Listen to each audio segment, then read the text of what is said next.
And coverage ન્યૂઝમાં આપનું સ્વાગત છે। હું હૃદયપૂર્વક ખુશી વ્યક્ત કરું છું કે સંપૂર્ણ ભારતીય જનતા પાર્ટીની મનમાનીના કારણે અમારા 5 કાર્યકર્તાઓ જેલમાં।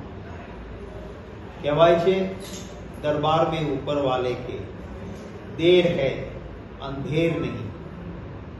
આજે ન્યાય મળ્યો છે, થોડો વિલંબ જરૂર થયો। નામદાર હાઈકોર્ટનો આભાર માનીશ। સત્યમેવ જયતે। આજે નામદાર હાઈકોર્ટે જે સામા પક્ષેથી બિન પાયાદાર તથ્ય વગરની દલીલો નહીં સ્વીકારીને એક વ્યાજબી રીતે કોંગ્રેસ પક્ષના 5 અમારા આગેવાનોના જામીન મંજૂર કર્યા છે। કાયદાની પરિભાષામાં બહુ સ્પષ્ટ છે કે તપાસનીશ અધિકારી અને એજન્સી પોલીસ એ તટસ્થ હોવા જોઈએ। એમનું કામ એમણે નિષ્ઠા અને પ્રમાણિકતાથી બજાવવું જોઈએ। અમારા કાર્યાલયે સવારમાં અંધારામાં આવીને તોડફોડ કરીને જાય, પોતાના સોશિયલ મીડિયામાં લખે કે મેં તાંડવ મચાવ્યું છે। તાંડવ એટલે રાયોટિંગ થાય, એમને પકડવાના નહીં। બપોરે મેસેજ ભાજપવાળા વાયરલ કરે કે કોંગ્રેસ ઓફિસે હલ્લાબોલ કરવા જવું છે। અમે પોલીસને જાણ કરીએ, કંટ્રોલને, કે ભાઈ આ વાયરલ મેસેજ થયો છે, અમારા કાર્યાલય ઉપર આ સવારે તોડફોડ કરી ગયા, પાછા આવવાની વાત કરે છે, બંદોબસ્ત રાખવા અમને પકડો। કોઈ પણ જાતની પરવાનગી વગર ભાજપના કાર્યકર્તાઓ આવે, અમારા કાર્યકર્તાઓને ખબર પડે કે સવારે તોડફોડ કરી ગયા છે અને પાછા આવવાના છે, અમારા બધા જ જાંબાજ કાર્યકર્તાઓને દિલથી અભિનંદન આપું છું। રાહુલ ગાંધીજી કહે છે બબ્બર શેર, વગર બોલાવે અમારા કાર્યકર્તાઓ ત્યાં એકત્રિત થયા કે અમારી ઓફિસનું અમે રક્ષણ કર્યું। તટસ્થ પત્રકારનું માથું ફૂટવું, એની વિડીયો વાયરલ થઈ કે પોલીસ કંઈ કરતી નથી, ભાજપવાળાને મદદ કરે છે, મારું માથું ફૂટ્યું છે, તાંડવ ચાલી રહ્યો છે। આ જ્યારે કહે 1 કલાક સુધી આવો તમાશો ચાલવા દેવામાં આવે, અને પછી જ્યારે વાત આવે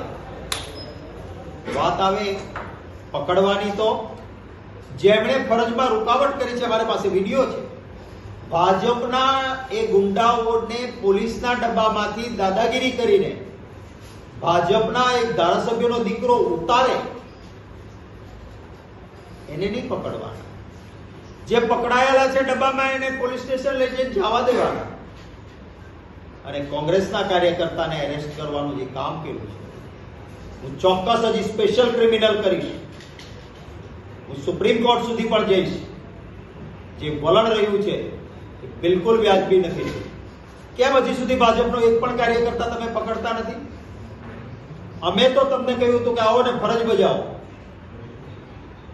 તમે તમારી ફરજ બજાવી નહીં, પોલીસ તંત્રએ, અને અમારા માણસોને તમે આટલા દિવસ અંદર રાખવાની વાત કરતા હતા। આજે પણ જે રીતે ઇન્વેસ્ટિગેશન ઓફિસર સાવ ખોટી રીતે ગઈકાલે કોર્ટમાં હાજર હતા, છતાં ભાગી જવાનું કે ડેટ પડી જાય લાંબી।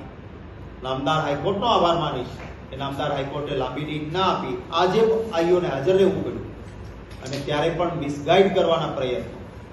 નામદાર હાઈકોર્ટ, અમે એને માય લોર્ડ કહીએ છીએ, એ રીતે એમણે એક ઈશ્વરીય દ્રષ્ટિ રાખીને પરિસ્થિતિ જોઈને 5-5ને જામીન આપ્યા છે। અમારા એડવોકેટ હૃદયભાઈ બુચ કોંગ્રેસ પક્ષના અમારા કાર્યકર્તાઓથી એપિયર થયા હતા। ખૂબ સારી મુદ્દાસરની એમણે દલીલો કરી। હૃદયભાઈ બુચનો આભાર માનું છું। અમારી આખી લીગલ ટીમ, ભાઈ શ્રી પંકજભાઈ ચાપાનેરી, ભાઈ ઇકબાલ શેખ, ભાઈ યોગેશભાઈ, ભાઈ શ્રી નિકુંજ બલ્લર, નામ ગણાવું તો ઘણા બધા, અને નીચેની કોર્ટમાંથી ભાઈ શ્રી ગુલાબ ખાનભાઈ અને એમની ટીમના મિત્રો સતત મને આ લડત દરમિયાન સહયોગ આપ્યો છે। એમનો પણ હું સૌ વકીલ મિત્રોનો આભાર માનું છું। આગળ પોલીસ નિષ્પક્ષતાથી કામ કરે, એ પ્રજાના સેવકો છે, કોઈ પોલિટિકલ પાર્ટી પાવરમાં આવે એના નોકરો નથી। જ્યારે અમે કહ્યું કે સવારમાં તોડફોડ કરી છે અને ત્યારે જ ઉઠાવીને રાયોટિંગ્સમાં અંદર નાખ્યા હોત તો બપોરે કોઈ હિંમત ન કરે.